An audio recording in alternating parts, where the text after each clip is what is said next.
General Scales, you've heard the quote that I gave in my opening statement in terms of the president talking about the greatest threat facing us is not ISIS, but is global warming. And at one time he made that statement, it was April 18th. It was on that same day that ISIL executed 2 groups of Christians and beheading 21 and shooting the other 9. What do you believe is the greatest national threat, and how do we respond to these statements? Thank you, Senator. I believe the greatest threat, in a word, is Russia.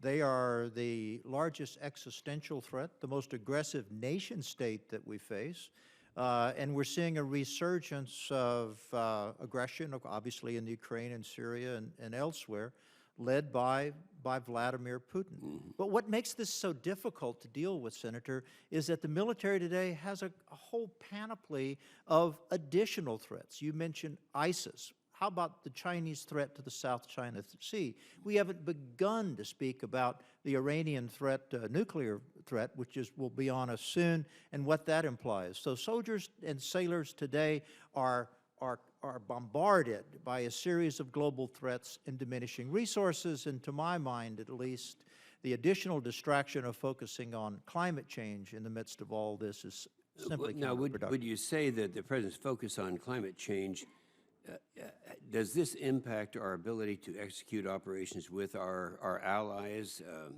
around the globe against ISIL? It's too early to say. I think inevitably this has to be true because remember, there's only so much energy and so much money and so many men and women to confront our global challenges today. If you have lawyers that are telling you what to bomb, rules of engagement that keep you from bombing, a media looking over your shoulder as you try to prosecute wars, young soldiers today are just overwhelmed by distractions from their mission, which is to defeat the enemy. And adding another layer to this, making them focus first on climate change as a threat, is simply a distraction they shouldn't be obliged to endure. Thank you very much.